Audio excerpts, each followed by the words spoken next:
Hoje eu quero trazer uma palavra que está lá em Ageu, e o tema dessa mensagem hoje é Deus nos chama para uma reflexão. É uma palavra que Deus colocou no meu coração já tem algum tempo, e quando o pastor soltou a escala, e ele falou assim, eu coloquei você lá, eu falei assim, não, deixa rolar, o Espírito Santo falou para mim, não, vai que esse é o momento. Então, eu quero compartilhar com vocês o que está em Ageu, no capítulo 1. Nós vamos fazer essa leitura para ter como base aquilo que Deus vai ministrar no nosso coração essa noite. Amém? Acompanhe comigo a leitura. No primeiro dia do 6º mês do 2º ano do reinado de Dario, a palavra do Senhor veio por meio do profeta Ageu ao governador de Judá, Zorobabel, filho de Sealtiel, e ao sumo sacerdote Josué, filho de Josadaque, dizendo: Assim diz o Senhor dos exércitos, este povo afirma, ainda não chegou o tempo de reconstruir a casa do Senhor. Por isso, a palavra do Senhor veio novamente por meio do profeta Ageu. Acaso é tempo de vocês morarem em casas de fino acabamento, enquanto a minha casa continua destruída? Agora, assim diz o Senhor dos exércitos, vejam aonde os seus caminhos os levaram. Vocês têm plantado muito e colhido pouco. Vocês comem, mas não se fartam, bebem, mas não se satisfazem, vestem-se, mas não se aquecem. Aquele que recebe o salário, recebe-o para colocá-lo numa bolsa furada. Assim diz o Senhor dos exércitos. Vejam onde os seus caminhos os levaram. Subam ao monte para trazer madeira, construam um templo para que eu me alegre e nele seja glorificado, diz o Senhor. Vocês esperam muito, mas para surpresa de vocês, acabou sendo pouco. E o que vocês trouxeram para casa eu dissipei com um sopro. E por que fez isso? Pergunta o Senhor dos exércitos. Por causa do meu templo, que ainda está destruído, enquanto cada um de vocês se ocupa com a sua própria casa. Por isso, por causa de vocês, o céu reteu o orvalho e a terra deixou de dar seu fruto. Provoquei uma seca nos campos e nos montes, que atingiu o trigo, o vinho, o azeite e tudo mais que a terra produz. E também os homens e o gado. O trabalho da mão de vocês foi prejudicado. Vamos ler todos juntos os últimos versículos? Diz assim, Zorobabel, filho de Sealtiel,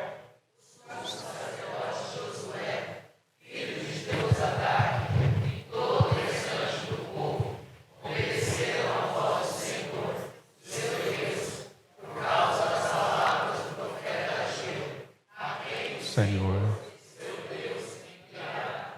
o povo temeu, Senhor. Então Ageu, o mensageiro do Senhor, trouxe essa mensagem do Senhor para o povo. Eu estou com vocês, declara o Senhor. Assim o Senhor encorajou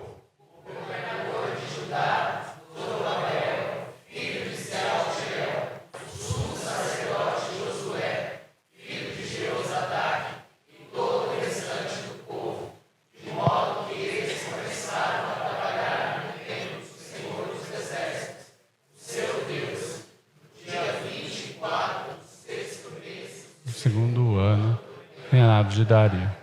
Amém. Você acabou de ler um capítulo inteiro da Bíblia. Se você não fez isso hoje, palmas para você. Você conseguiu cumprir uma meta. Agora, se você quiser romper com a sua meta, chega em casa e lê a 2 João, que tem um capítulo e 13 versículos. É mais curto ainda. Amém, queridos? Ler a Bíblia já é algo extraordinário.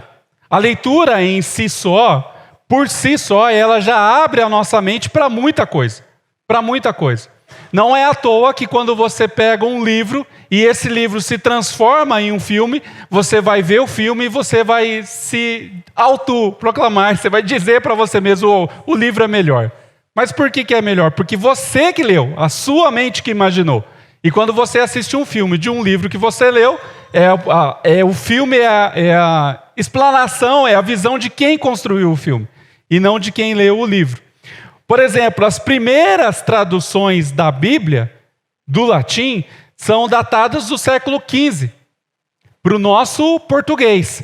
Dom Diniz, familiarizado com o latim, ele iniciou a tradução chegando aos 20 primeiros versículos da Bíblia, antes mesmo de John Knife, que somente em 1380 traduziu os primeiros versículos para o inglês. Então a nossa língua portuguesa ela tem os primeiros versículos antes da língua geral, que todo mundo conhece, uma linguagem que o mundo conhece, né?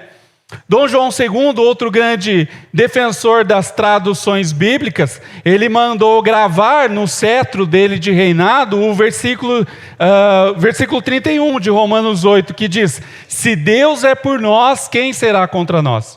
Esse versículo está gravado lá, atestando assim, então, que os reis portugueses também eram defensores e referenciavam a Bíblia. Mas um nome que já é muito conhecido nosso, João Ferreira de Almeida, que ele era católico, se converteu à fé evangélica, ele começou a tradução, pasmem vocês, aos 17 anos. Aos 17 anos, João Ferreira de Almeida começou a traduzir a Bíblia. Mas, por algumas intervenções, essa tradução se perdeu ao longo do tempo. E aí os seus manuscritos ele reiniciou em 1648. Em 1676 ele termina a tradução da Bíblia, mas ela só é oficialmente impressa em 1681. Você vê que tem um gap aí de alguns anos, né? Mas essa informação eu só passo domingo de manhã, para deixar o gostinho para vocês. Agora, eu coloquei uma imagem aí da primeira impressão da tradução bíblica para o português. Essa é a capa. Aí tem os dizeres que eu vou ler para vocês, obviamente está muito pequeno, ele diz assim na capa: o Novo Testamento, isto é, todos os sacros santos livros e escritos evangélicos e apostólicos do novo concerto do nosso fiel Salvador e Redentor Jesus Cristo, agora traduzido em português, João Ferreira de Almeida, ministro, pregador do Evangelho, com todas as licenças necessárias. Queridos, hoje a gente só tem o trabalho de abrir a Bíblia impressa ou no aplicativo do celular. Então, nós paramos para ler, seja no seu devocional ou como nós fizemos aqui um capítulo inteiro do seu dia, nós não demoramos nem 5, 10 minutos. E lemos um capítulo inteiro. Quando nós fazemos isso, nós já sabemos que é Deus falando conosco. Mas também é uma forma de você honrar homens que tiveram um trabalho imenso ao longo de todo o tempo para entregar para você e para mim hoje a Bíblia pronta. Pronta, simplesmente para você ler.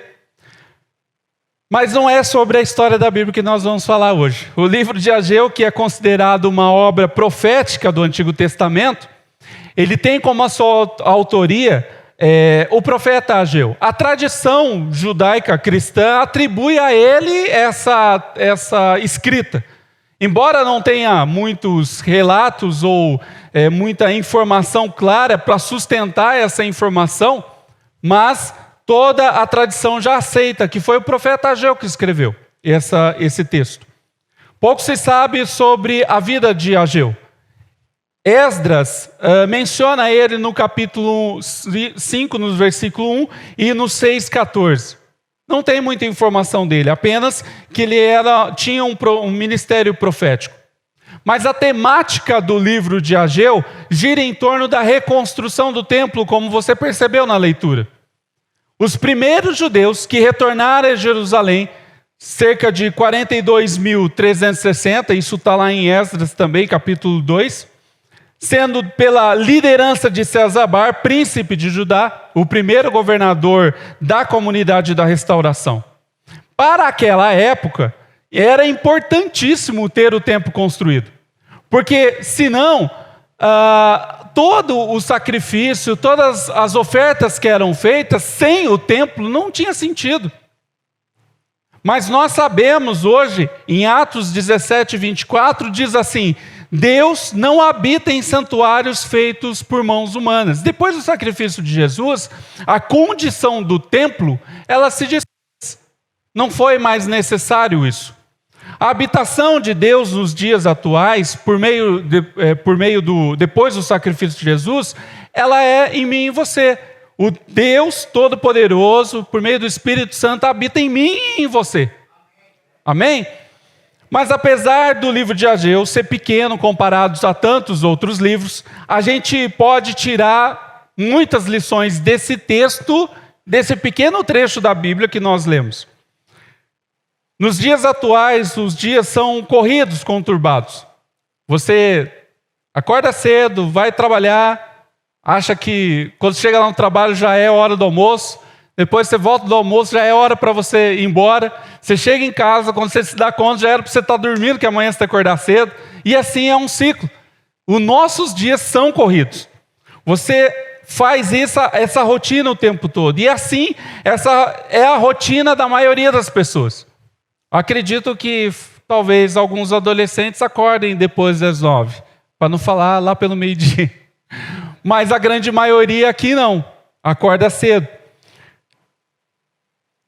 Assim é a rotina de todos nós, o que nos leva a pensar que talvez estejamos vivendo como o povo a quem Deus se dirigiu por meio do profeta Ageu, e a gente vai entender. E que por vezes negligenciamos a obra dele, para dar mais atenção aos nossos desejos, aos nossos prazeres e aos nossos anseios. Por mais que nós nos assentamos, como nós falamos hoje pela manhã, no salão da igreja, na nave principal, dão N nomes para o templo, enfim. Por mais que nós nos assentamos aqui como santos, ou pelo menos com a cara de santo que nós temos, Deus está ouvindo e vendo o nosso comportamento. Deus ouve e vê o nosso comportamento, seja dentro da igreja e fora da igreja. Então, vir à igreja e sentar com cara de paisagem não te faz mais santo ou menos santo. O que vai determinar isso é o que você vive aqui dentro e lá fora. O texto que nós lemos, no versículo 2, diz assim: assim fala o Senhor dos Exércitos a este povo. Em outra versão, ele diz: assim diz o Senhor dos Exércitos a este povo afirma. Em ambas as versões, as duas versões, ou várias versões dela, o povo está dizendo ou afirmando.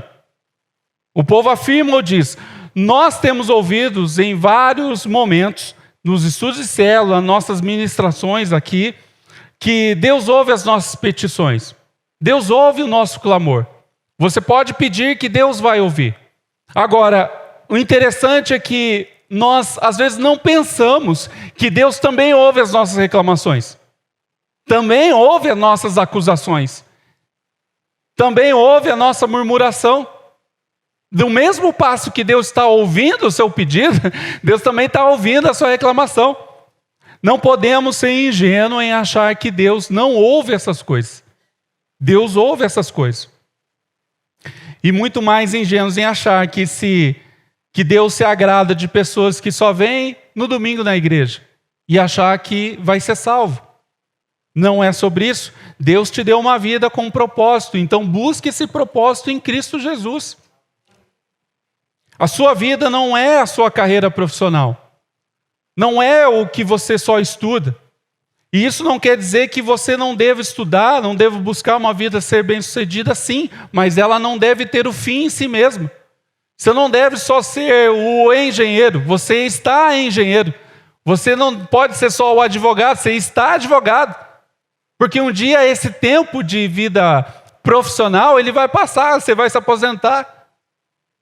Ou espero que nós consigamos isso. Mas o fato é que não pode ter um fim em si mesmo. O seu maior prazer deve estar em busca de Deus, nas coisas de Deus, nas coisas dele. Um exemplo é algo que você talvez tenha em casa. Talvez você, para quem pratica esporte, você tenha uma medalha lá, um troféu, ou talvez você tenha um quadro, um artesanato que você fez com tanto carinho, foi difícil. Mas o fato é que isso só tem valor para você. Para mim, que não moro com você, não convivo com você, e até às vezes para a pessoa que convive com você, isso que você tem é valor só para você, nem para ninguém mais. O que acontece é que quando você for embora, as pessoas vão olhar para aquilo e falar assim, não, isso aqui você pode jogar fora, que isso aqui era de fulano, isso aqui era de ciclano, não tem mais utilidade. Ou seja, você lutou, você suou, você deu o seu melhor, conquistou, mas só faz sentido para você. Não faz sentido para mais ninguém. Eu não estou dizendo que é para você ser desleixado com as suas coisas. Não é isso. Cuide. Tenha carinho por essas coisas. Mas como está Mateus 6,33, que nós podemos ler. Busquem, pois, o primeiro reino de... É buscar o primeiro reino de Deus. O povo ao qual Deus se dirigiu por meio do profeta, pensava e dizia, não veio ainda o tempo em que a casa do Senhor deve ser edificada. Aquele povo não estava preocupado com a reconstrução do templo. Aquele povo não se preocupava com isso. E para aquela época, como eu mencionei, não fazia sentido nenhum não ter o templo. Tinha que ter o templo. Porque se houvesse sacrifício, o sacrifício era inútil se não houvesse templo. Então precisava sim. Agora veja o que como Deus se dirige a eles no versículo. Assim fala o Senhor dos Exércitos a este povo. Este povo diz. É Deus falando, este povo diz. Em várias outras passagens da Bíblia, você vai ver Deus mencionando o povo judeu como o meu povo. Mas nesse trecho ele fala, este povo diz. Agora, 2 Crônicas diz assim, o meu povo que se chama pelo meu nome. Olha só como é interessante, numa passagem ele se refere ao povo como este povo, e numa outra, no Novo Testamento, ele fala o meu povo. É algo para nós não pensarmos, quando não damos prioridade para a obra do Senhor, para as coisas de Deus, por que nós achamos que Ele deve dar prioridade para as nossas coisas? É para nós pensarmos. A Valnice Milhomes, ela tem uma frase que eu gosto muito, diz assim, você nunca terá tudo de Deus, enquanto Deus não tiver tudo de você. Não se engane, querido. Se você não se entregar para fazer a obra de Deus, e eu não estou falando de ministrar, nós conversamos isso hoje pela manhã, não se trata do serviço próprio na igreja, ele é bênção. Se você quiser vir fazer parte desse time, você será muito bem-vindo. Os pastores estão aí, como o crivo, né? Para passar o crivo. Mas não se trata de você, se você nunca terá tudo de Deus, enquanto Deus não tiver tudo de você. Não faz sentido.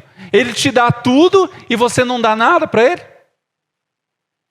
Não faz sentido nenhum. Precisamos avaliar a nossa conduta. Nós precisamos olhar para nós mesmos como povo de Deus, que Ele se dirige a quem Ele se dirige como o seu povo e não como este povo.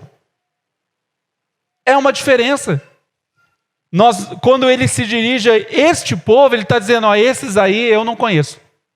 Mas quando Ele se dirige como o meu povo, Ele está dizendo, não, isso são meus. Esses são os meus. Nessa época do ano que nós vivemos, o verão, é fácil a gente criticar o mundo. Você sabe, carnaval, bebedeira, festa, está tudo aí para todo mundo ver. Mas enquanto a nós, eu e você, nós vamos negligenciar de novo, como o próprio Deus denunciou por meio do profeta, e a gente espera que Deus ouça as nossas orações. Então, dito isso, eu quero compartilhar com você que Deus tem ministrado no meu coração. Deus nos chama para uma reflexão. Primeiro, pode pôr aí, examine as suas prioridades. Examine as prioridades da sua vida. Examine as prioridades da sua vida. Ageu 1, do versículo 3 ao 4, ele diz assim, veio, pois, a palavra do Senhor por intermédio do profeta Ageu, dizendo, acaso é tempo de habitardes em casas de fino acabamento, enquanto esta casa permanece em ruínas? Em outras versões ele traz casas apaineladas ou casas luxuosas. Os estudiosos dizem que esse trecho se refere a casa muito luxuosa, que até para um rei ele consideraria luxuosa, com pedras de mármore e tudo mais. Mas esse versículo é uma orientação de Deus, não somente para aquele povo, mas para nós nos dias de hoje. Talvez se Deus estivesse usando uma linguagem dos dias atuais, Ele estaria dizendo assim para mim e para você: pô, é sério que você quer isso em vez da minha obra? Você está falando sério que você quer isso em vez daquilo que eu tenho para você? Porque quando nós decidimos isso, nós estamos negligenciando tudo que Deus deu para nós. Tudo. Você não faz a obra de Deus somente quando você vem à igreja. A obra de Deus é 24/7. Não tem férias, não tem 13º, não tem 14º, não tem pagamento extra, não tem banco de horas, porque você vai trabalhar, só trabalhar. Mas, ou seja, a sua vida, o comportamento seu dentro tem que ser, o dentro da igreja e fora dele, as suas finanças, tudo em você tem que remeter ao reino de Deus. Eu sei que tem dificuldades financeiras, eu já passei por isso, mas é necessário você encarar essa dificuldade e falar assim: não, eu vou resolver isso, eu preciso resolver, porque não é só o meu nome que está sendo manchado, é o nome da obra de Deus, é o nome de Cristo. Porque nós precisamos ser reconhecidos como o povo que resolve problemas e não como o que dá problemas. Amém? Mas sabe o que a gente faz? A gente arruma uma boa desculpa para tudo isso. A gente arruma uma desculpa, principalmente quando é para as coisas de Deus. Um grande problema do povo de Deus é o da acomodação. O da acomodação, de achar que para Deus está bom. O Benjamin Franklin, que é considerado um pai dos fundadores dos Estados Unidos, ele tem uma frase que ele diz assim: jamais conheci um homem que fosse bom em inventar desculpas e que fosse bom em qualquer outra coisa. Ou você é bom em qualquer outra coisa, ou você é bom em se tornar ainda desculpa. E para o reino de Deus, a gente precisa entender e decidir em que você é bom. Qual é a sua especialidade? Em dar desculpa? Porque dar desculpa, quando você chegar diante do Todo-Poderoso, que Ele é justo juiz, no dia final do seu julgamento, não vai ter desculpa. A gente comentou aqui num estudo de Romanos, e eu mencionei com os irmãos acerca do casamento. Falei assim, quando eu me converti, e até conversando com o pastor, na época era o nosso líder de célula, e falei: pô, o casamento é uma coisa tão séria que se eu soubesse, eu teria pensado, não pela pessoa em me casar. Aliás, esse ano eu faço 20 anos de casado, amém? Você pode depois dar um abraço nela. Mas o fato é que a gente precisa decidir em que nós somos bons. Em que nós somos bons? Em dar desculpa ou em alguma especialidade?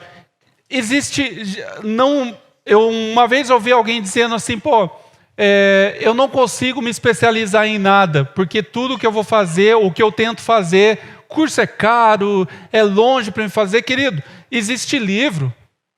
Se você entender um capítulo da Bíblia, você vai entender tudo que é restante. Eu costumo dizer o seguinte: se você é maior de idade, sabe chegar em casa sozinho, então você pode aprender qualquer outra coisa. Qualquer outra coisa. Então nós precisamos entender isso. Não dar desculpas para o reino de Deus. Existe uma obra que precisa de você. E não depende só dos pastores ou de qualquer outra coisa. Ih, eu tirei aqui, pastor. Ah, não, achei. Aí. Mas ela depende de mim e de você para construir o que Deus quer fazer. Existem coisas, querido, que Deus quer fazer através da sua vida. Existem pessoas que você vai alcançar que o pastor nunca vai conhecer. Existe testemunho no seu trabalho que você vai dar e que o pastor não vai estar lá. E nós precisamos entender que eu não sou bom em dar desculpa. Eu preciso ir lá e resolver o problema. Eu preciso especializar em alguma coisa. Menos dar desculpa. Amém? Segundo, Deus nos chama para uma reflexão. Aprenda com o passado. Aprenda com o passado. Capítulo 1, versículos 5 e 6, ele diz assim: portanto, assim diz o Senhor dos Exércitos, considerei o vosso passado. Em outra versão ele diz: vejam onde os seus caminhos os levaram. O problema do homem da era moderna, o homem e a mulher da era moderna, é reconhecer o erro acompanhado de uma justificativa. Nós não podemos fazer isso. Quando eu reconheço o erro, eu não posso falar assim: olha, eu fiz isso, mas você viu o que ele me fez? Eu respondi isso, mas você viu o que a pessoa me fez? Não é. Quando você trata isso com justificativa, isso não é um pedido de perdão sincero. É só uma maneira de você justificar o erro seu e do outro. Então nós precisamos olhar para essas coisas. Quando passamos a olhar as nossas falhas de modo sincero, sem tentar encontrar justificativa, nos outros passaremos a nos aplicar melhor em tudo o que fizermos. E o que é considerar do que tem o texto que nós lemos? É meditar a respeito, é pensar em algo, é persuadir, é refletir. Você precisa olhar o retrovisor da sua vida e analisar o que você viveu. Se você viveu, você está feliz com aquilo. Eu tenho certeza que você vai olhar situações e que talvez você se envergonhe. Você vai olhar situações e que você vai olhar: misericórdia, esse era eu. Mas o retrovisor, ele serve para quê? Para você se balizar, para você olhar para frente, para você ajustar o caminho. Quando você está dirigindo, para quem dirige, você vai estacionar de ré, você tem que ficar olhando para você não bater lá atrás. E assim é na nossa vida. Esse retrovisor ao qual me refiro é a sua vida. Você não pode também ficar olhando para o retrovisor e ficar adorando o passado. Olha como eu era magro, olha como eu era bonito, olha como eu fazia. Não, cara, já passou, não volta mais. Tudo bem que você pode conseguir perder uns quilos, mas a força da gravidade é para mim e para você. Ela vai chegar para todo mundo. Então tem coisas na sua vida que você vai olhar para o retrovisor do seu passado e você tem que analisar aquilo e pensar: não, isso aqui eu errei, ok, mas eu não posso levar isso para frente. Eu preciso resolver esse passado. Eu preciso resolver essa situação. Então a gente precisa caminhar, você precisa olhar para esse retrovisor e analisar a sua vida, o que você viveu e refletir se é a mesma vida que você quer ter no futuro. Mas cuidado, não fique no retrovisor. Você tem um para-brisa inteiro, uma vida inteira ainda para viver. E para viver para Cristo. Amém? Deus nos chama para uma reflexão. Terceiro, para reveja as suas motivações. Reveja as suas motivações.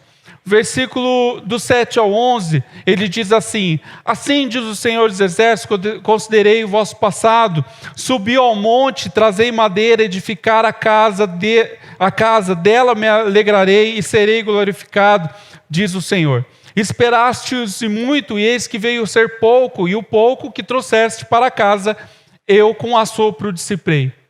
Porque, diz o Senhor dos Exércitos, por causa da minha casa que permanece em ruínas, ao passo que cada um de vós corre por causa própria da sua própria casa. Você já se perguntou na sua vida pessoal, até mesmo na sua vida dentro da igreja, o porquê você faz o que você faz? O que te motiva a fazer o que você está fazendo hoje? Porque a nossa motivação, ela não deve ter um fim em nós mesmos. Eu quero... A gente gosta muito de pegar o exemplo dos músicos, né? Eu quero cantar, eu quero tocar. Aí, tudo bem, você atingiu o seu objetivo, tá, e aí? É como um cachorro que corre atrás da roda? E aí para o carro e ele não sabe o que fazer? Qual é a motivação? A nossa motivação não deve ser para nós mesmos, ela tem um objetivo, como eu disse, sua vida ela tem um propósito. Você precisa, Rodrigo, eu não sei qual é o meu propósito, busque, ore, fale com os pastores, talvez eles vão te apontar coisas que você talvez não queira ouvir, mas é necessário você ouvir. E faz todo sentido, porque esse apontamento está lá no retrovisor, que todo mundo está vendo, só você que não consegue enxergar. A vida cristã não é uma vida de flores. Eu concordo com você. Tem situações que talvez na sua vida é muito espinhosa de se resolver. Mas você precisa encarar. Eu vou dar um exemplo. Eu estava falando do casamento. E o meu maior temor, quando eu entendi a questão do casamento, é chegar diante do justo juiz e ele perguntar: cadê a Elaine? Onde que ela está? Porque na minha casa, quem pode desviar a minha família sou eu. Então a gente precisa entender que a vida cristã, por mais que você ouça na internet, em outros lugares, ministrações de que você vai vencer, eu não tenho dúvida, você vai vencer, em nome de Jesus. Mas você precisa entender que a sua vida não é sobre só a sua vitória financeira. Não é só sobre a sua vitória acadêmica. Isso tudo é muito importante, mas não se trata disso. Até porque, vou contar um segredo para vocês, caixão não tem gaveta. Você não vai levar nada. E por mais que caibam os títulos acadêmicos que você conseguir, ninguém vai pôr lá dentro. Ninguém vai jogar lá dentro. Vai ficar para alguém. E quando alguém olhar aquilo daqui a uns anos, vai falar assim: não, isso aí era do fulano, pode jogar fora. Não faz sentido nenhum ter um diploma.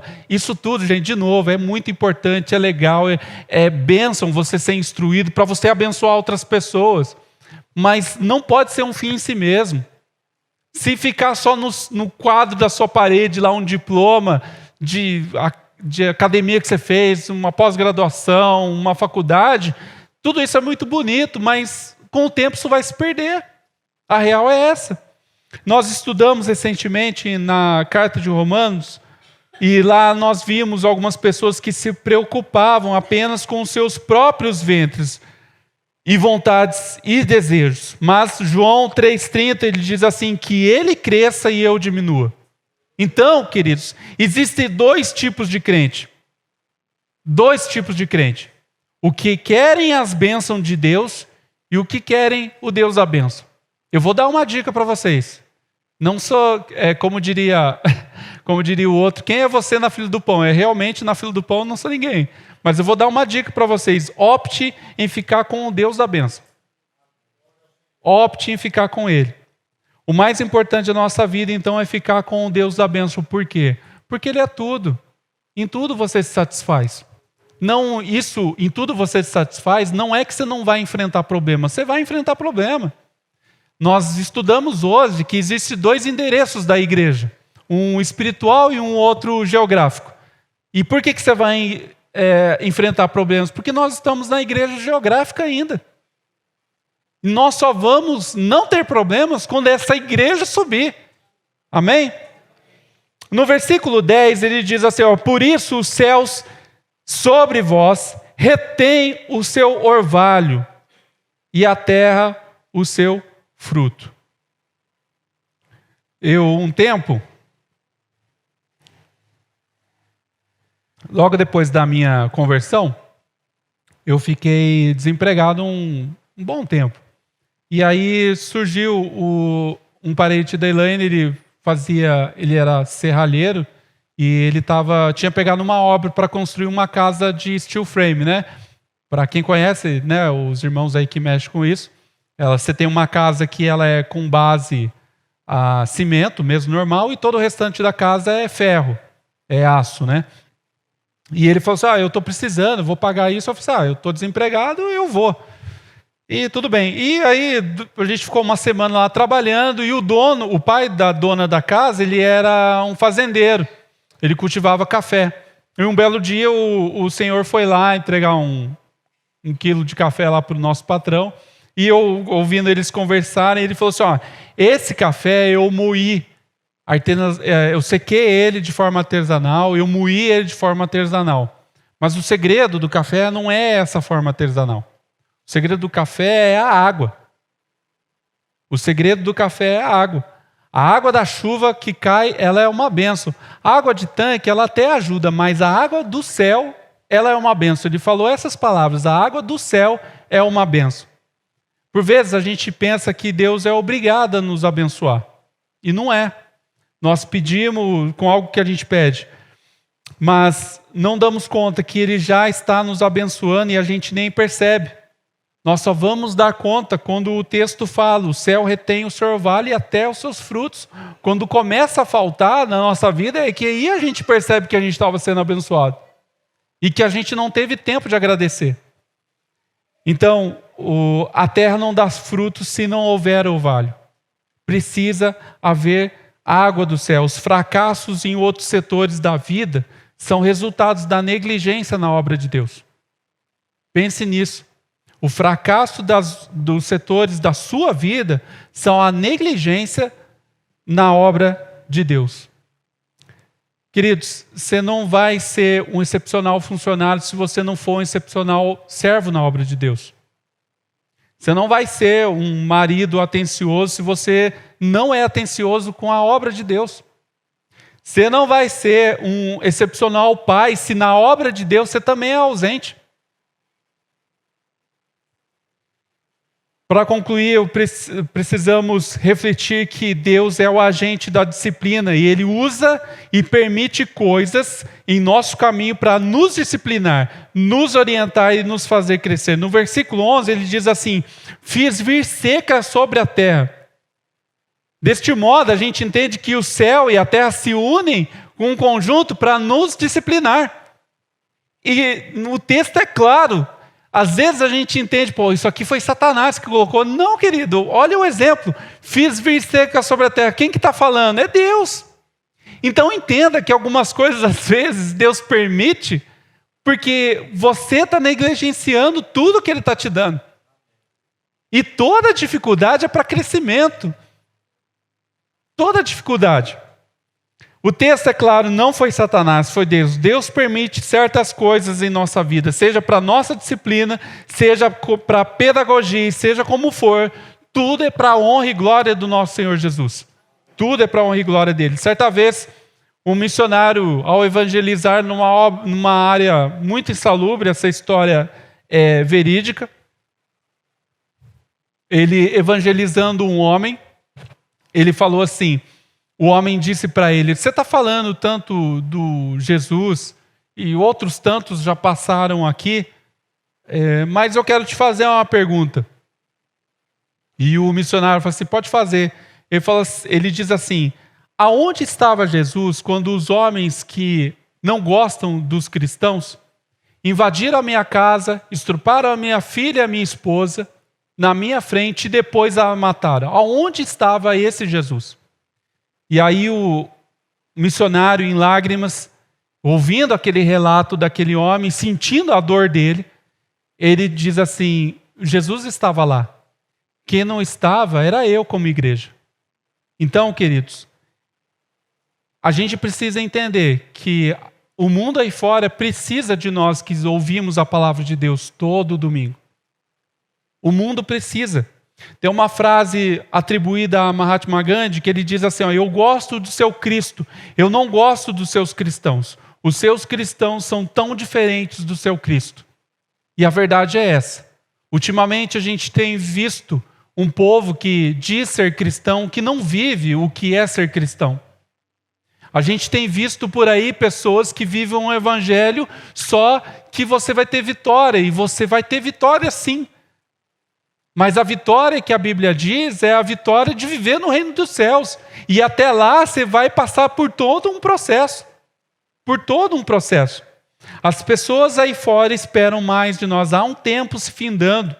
Se você leu alguma coisa da Bíblia, eu creio que você tem lido, você sabe que Ele está vindo para buscar uma igreja.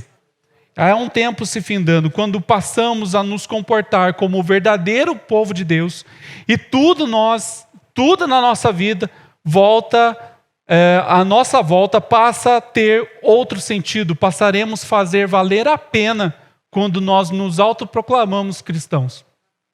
E aí sim isso vai se valer a pena. Então, queridos, nessa noite Deus nos chama para uma reflexão. Examine as suas prioridades da sua vida. Deus está entre elas? É só você pensar. As suas prioridades contemplam a obra do Senhor? Segundo, aprenda com o passado, admirando o retrovisor do seu passado. Não é isso para que ele foi feito.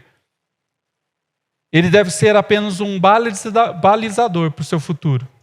E terceiro, reveja suas motivações. Elas estão te direcionando para uma vida que vai te levar para a eternidade? Então você precisa refletir nesses pontos, para que você possa ter uma vida transformada. Amém, irmãos? Vamos orar?